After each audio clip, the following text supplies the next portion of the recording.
বিহারে ভোটার তালিকার বিশেষ সংশোধনী প্রক্রিয়া চলবে। তবে ভোটার কার্ড, আধার কার্ডের মতো যে নথিগুলি জাতীয় নির্বাচন কমিশন বিবেচনার মধ্যে আনতেই চাইছিল না, তা তালিকায় অন্তর্ভুক্ত করা উচিত বলে এবার মন্তব্য করল সুপ্রিম কোর্টের বেঞ্চ, যার ফলে কার্যত জোর ধাক্কা খেল কমিশন। এবছরের শেষে বিধানসভা ভোট রয়েছে পশ্চিমবঙ্গের পাশের রাজ্য বিহারে। তার আগে সেখানে শুরু হয়েছে ভোটার তালিকার বিশেষ সংশোধন কর্মসূচি। 25শে জুলাইয়ের মধ্যে এই কাজ সেরে ফেলতে চায় নির্বাচন কমিশন। বিহারের ভোটারদের নির্দিষ্ট ফর্ম বিলি করা হয়েছে, তা পূরণ করে নথি সহ জমা দিতে হবে সংশ্লিষ্ট দপ্তরে।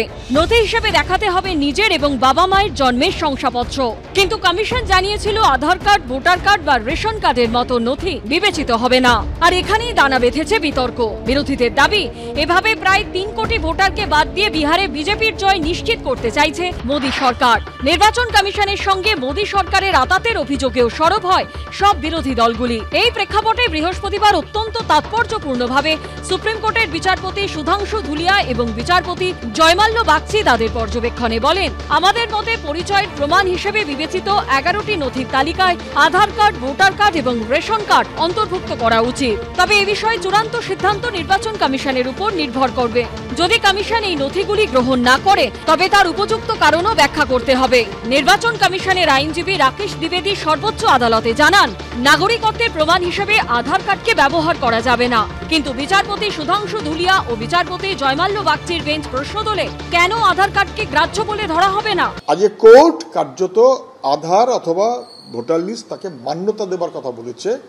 নির্বাচন কমিশন নিশ্চয়ই পারলে বুঝবে যে শুধু মোদিজি কি বললো সে অনুযায়ী নাচলে এদেশে মানুষ তা মানবে না। ভোটার তালিকা সংশোধনে নির্বাচন কমিশনের তাড়াহুড়ো নিয়েও বৃহস্পতিবার প্রশ্ন তোলে সর্বোচ্চ আদালত।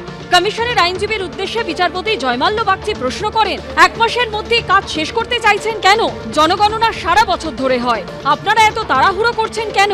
বিহারে ভোটের ঠিক মুখেই ভোটার তালিকার এই বিশেষ সংশোধন কর্মসূচি কেন করা হচ্ছে, এই নিয়েও প্রশ্ন করে সুপ্রিম কোর্ট। ভালোই হয়েছে, কিন্তু আবার আমি দেখলাম যে রয়েছে যে এগুলোই আবার ডিসাইডিং ফ্যাক্টর হবে তা নয়, কিন্তু কনসিডার করবে, কিন্তু এগুলোই ডিসাইডিং ফ্যাক্টর হবে কিনা। তাহলে গোটা ব্যাপারটা এখনো ডিসক্রিপশনে রইল। কিন্তু ইলেকশন কমিশন অফ ইন্ডিয়া হঠাৎ বিহারের ইলেকশনের আগে, বাংলার ইলেকশনের আগে এই যে স্পেশাল রিভিশনটা করা হচ্ছে কেন, এটা তো আমাদেরও প্রশ্ন ছিল। যেটা উদ্দেশ্য ছিল যে যাতে এই ভোটার তালিকা সংশোধনটাই না হয়। বিহারে যদি বন্ধ করে দেওয়া যায় তাহলে বাংলায় আর ভোটার লিস্ট সংশোধন হবে না। কিন্তু একটা জিনিস পরিষ্কার, যে ভোটার লিস্ট সংশোধন হবে, প্রসিডিওরে কিছু এদিক ওদিক হতে পারে।